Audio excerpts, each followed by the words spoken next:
மக்கள் என்ன நினைக்கிறாங்கன்னா அந்த பெண் வந்து தன்னுடைய உடல் ரீதியாக தேவைக்கும் அல்வா துண்டுக்கும் இந்த பூ கலையிறாங்கன்னு பெண்கள் மனசுல என்ன இருக்கும் தெரியுமா?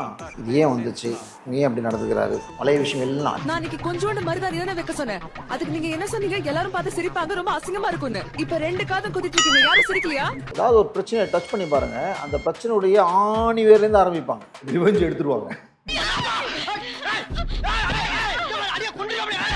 நிறைய சினிமாலெலாம் பார்த்துருக்கோம். கணவன் வந்து பயங்கரமாக சண்டை போடுவான், பயங்கரமாக பேசுவான், மாமனார் மாமியார் கூட பிரச்சனை இருக்கும், குடும்பத்தில் பயங்கர பிரச்சனை இருக்கும். பெண் வந்து பயங்கரமாக ப்ரிப்பேர் ஆகிருப்பான் சண்டை போடுறதுக்கு.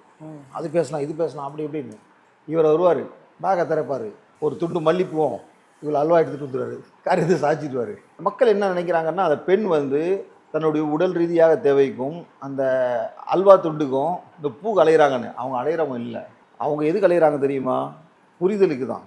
நீங்கள் என்ன புரிஞ்சுக்கிறீங்களா, டைம் ஒதுக்குறீங்களா, அதை தான் நம்ம என்ன சொல்லுவோம்னா எம்பத்தின்னு சொல்லுவோம். அந்த புரிதல் கிடைச்சிடுச்சுன்னா எல்லாமே தூக்கி மூலையில் போடு, ஷி கம்ஸ் டவுன். சாக்ரிஃபைஸ் பண்ணுறதில்ல, ஆண்கள் அதிகமாக பெண்கள் அதிகமாக? பெண்கள் அந்த சாக்ரிஃபைஸ் செய்கிறதுனால மட்டும்தான் இவங்களால் வந்து குடும்பத்தை ரன் பண்ண முடியுது. ஆண்களுடைய பிரெயின் வந்து எப்படின்னா ரிசல்ட் ஓரியன்ட், எனக்கு தீர்வு வேணும், அவ்வளோதான். அப்போதைக்கே ரிலீஃப் வேணும். பிரச்சனையா அதெல்லாம் இருக்கட்டும்மா, இப்போ உனக்கு என்ன வேணும், எனக்கு ரூபா கொடுத்தீங்கன்னா முடிச்சுக்கலாம், சரி இந்த அப்படி செலவு பண்ணு, நாளைக்கு வந்து பேசலாம். அந்த நாளைக்கு எப்பயும் வராது, வரது வாய்ப்பு கொடுக்க மாட்டார் அவர். ஆனால் பெண்கள் மனசில் என்ன இருக்கும் தெரியுமா?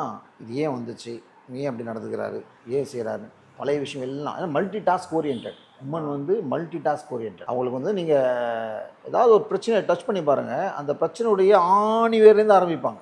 எமோஷ்னலி நீங்கள் எப்படி நடந்துக்கிட்டீங்க, நீங்கள் எவ்வளோ ஹர்ட் பண்ணீங்க, அப்போது ஏற்பட்ட பெயின்.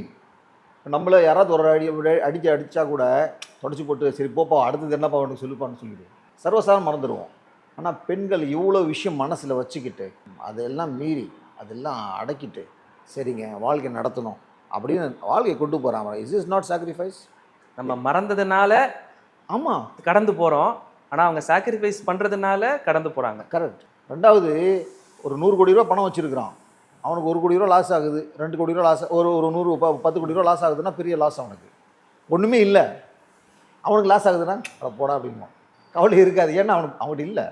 அதே மாதிரி தான் ஆண்கள் கிட்ட அந்த கவலைன்றது இருக்காது. அவன் மறந்து போகிறது பெரிய விஷயம் இல்லை, அவனுடைய இயல்பு அந்த மாதிரி, சர்வசாதாரணம் மறந்து போயிடுவாங்க. ஆனால் பெண்கள் அதை சமாளிச்சுக்கிட்டு பெயினை வச்சுக்கிட்டு ஓவர்டேக் பண்ணிவிட்டு அதுதான் சாக்ரிஃபைஸ் பண்ணுறது. ஆனால் இதில் இன்னொன்று இருக்குது, இதெல்லாம் பாசிட்டிவ். நெகட்டிவ் ஒன்று இருக்குது, என்ன தெரியுமா? எல்லாம் சாக்ரிஃபைஸ் பண்ணுறாங்க, ரைட், ஓகே. நாளைக்கு எப்பயாவது பிரச்சனை வந்ததுன்னு வச்சுங்க, மறுபடியும் ஏபிசிடி தான். ஸோ சாக்ரிஃபைஸ் பண்ணுறாங்க, பட் மறக்க மாட்டாங்க, வாழ்க்கை ஃபுல்லாக ஞாபகம் வைப்பாங்க. சில பேர் ரிவெஞ்ச் எடுத்துருவாங்க, நேரத்தை பார்த்து அம்மிக்கெல்லாம் எடுப்பாங்க, வாயில் வார்த்தைகளும் வரும். ஆனால் நல்ல ஒரு தம்பதிகள் மத்தியில் இதெல்லாம் ஓவர்டேக் பண்ணிவிட்டு காமன் கோல்ஸ் ஃபிக்ஸ் பண்ணிவிட்டு தான் ஆரோக்கியமாக வாழணும். அதை நோக்கி யார் பயணிக்கிறாங்களோ அவங்க சிறந்தவர்.